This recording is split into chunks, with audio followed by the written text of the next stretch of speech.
అంటేనేమో ఇంత పని కూడా అయింది. ఇక చూడు నాయన ఎట్ట బత్తమో ఏమో రేపన్నాడు. కానీ పాలిసు వేసిన సన్న బియ్యం బువ్వ ఉప్పుతో 9 వేసి వండిన కూర.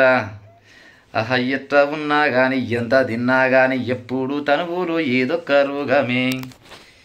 ఏనిగంతా ఆకారమున్నా ఏమి చేతగాని తనువులాయే. తాత ముత్తాతల నాటి స్వరము వీణరాదాయ గంభీర స్వరము.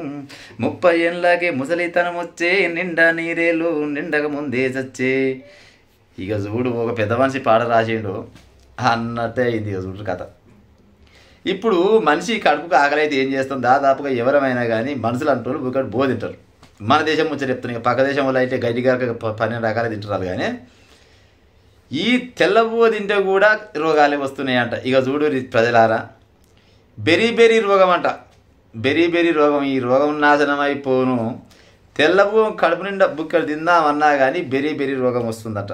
మనం ఏం చేస్తాం, మిల్లుకి వేస్తే వడ్లని తెల్ల మల్లెపూలు ఉండాలి బియ్యం పట్టు, ఇంకోసారి అంటాం. దేవుంది వేయంగా సన్నగా సూదులు అయినట్టయితే బియ్యం ఇట్ట పట్టుకు ఇట్ట వెంట అమ్మర కొడుక చూడరా నాయన ఎట్ట ఉన్న బియ్యం అనుకొని మురుసుకుంటే ఇంటికి తీసుకొస్తాం. ఇక తీసుకొస్తే అంటే దాంట్లోకి ఏ దేశం అది రుచి ఉంటుంది పసి ఉంటుంది. కానీ బువ్వ మాత్రం తెల్లగా మల్లెపూలు కాపాడుతుంది. ఆ బొడ్లకంట 2-3 రకాల పొరలు ఉంటాయట పాడైపోను. ఆ పసుపు పొరనేమో అదేదో ఉంటుందంట, నేను పెద్ద చదువుకోలేలా, నాకు తోసిన కాడికి చెప్తున్నా. ఆ పసుపు పొరకు సంబంధించి ఇటుక బయటలు వేస్తారట. ఇక సెకండ్ ఇంకో పొర తీసినాక ఆ పొర కొనమై పసులకు బర్రలదా అని అది ఉంటుంది తవుడు వేస్తారంట. అంటే ఆయమన్నది మొత్తం అటే పోయింది, బుత్త పిప్పే మన చేతికి వస్తుంది. ఈ ముచ్చట చూడరు. ఇక వెనకడికి ఏమో మంచిగా కలిగి పెట్టుకొని అది నార పెట్టుకొని తింటే కడుపు నిండా తిన్నా కానీ కొద్దిగా అంత మంచి హాయిగా ఉండేది. ఇప్పుడు ఏముంది, ఎంతసేపటికి తెల్ల బియ్యం ఉన్నాయా లేవా, బాస్మతి ఉన్నాయా లేవా, మంచి బీపీ రైస్ ఉన్నాయా లేవా, గట్ట అయితే తింటాం, లేకపోతే మాకు ఏమంటారు ముద్ద లోపలికి పోదని అంటాం. బెరీ రోగం వస్తున్నట్లు ప్రజలారా. ఇక ఏం తినాలి, ఏం బతకాలి చెప్పురు. ఇక మామూలుగా తింటారంట ఒక పండ్లు లేకపోతే సద్దలు జొన్నలు గసుండి తింటే వీళ్ళకంటే వాళ్ళు జర్రంత మెరుగుండట. కానీ ఈ బువ్వ తింటోళ్ళు మాత్రం ఇక రోజుకు లోపలికేనంట. ఇక అదేంది మన బాలెంతలు ఉంటారు కదా, పిల్లగాడ కప్పుల పడ్డ కానించి బుక్కడు బువ్వ తింటుంటే ఈమెతో పాటు ఈ సన్న బియ్యం తింటే ముచ్చట, ఏది తెల్ల బియ్యం.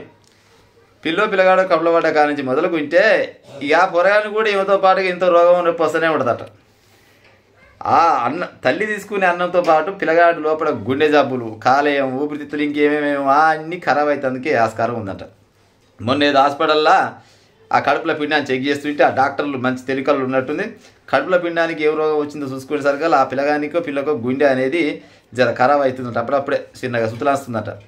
ఇక వాళ్ళు ముందుగానే పసిగట్టి ఇక ఏం కాకుండా ఏది మందు గోళీలు ఇస్తే జర తగ్గిందట. మరి అందరికీ అట్ట ఆస్కారం ఉండదు కదా. ఇళ్ళల్లో కూడా బుడ్డపిల్లలు కూడా పాడయ్యా ఏడుస్తుంటే ఎందుకు ఏడుస్తారో అర్థం కాదు. మనం ఏడ్సంగానే ఏం చేస్తాం, రూమ్ నోటే పెడతాం, పాలిస్తాం, లేకపోతే గదో కురుకుర బుడ్డ పిల్లలకి ఇయ్యాక తింటాడు. ఆడు కడుపు అంతా దిగేస్తుంటారట.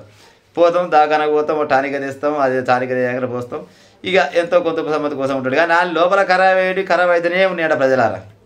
చూడూరి ఎంత దారుణం అవుతుందంటే రోజుకి. ఇంకా ఎందుకంటే పొలంలో మనం విత్తనాలు వేసిన కానించి మొదలుకుంటే పంట చేతికి వచ్చిన దాకా ఈ మందులు కొట్టుడైనా 12 రకాల మందులు, గిన్ని రకాల మందులు కొట్టినాక ఇక మరి అది అట్టనే ఇక తప్పని చేత అంటే ఇక మిల్లు కొనపోయి చల్లగా పాలిష్ చేసుకొని ఇంటికి తీసుకొచ్చినాక పనికిరాని రోగాలు బెరీ రోగం వస్తున్నట్టు ప్రజలారా.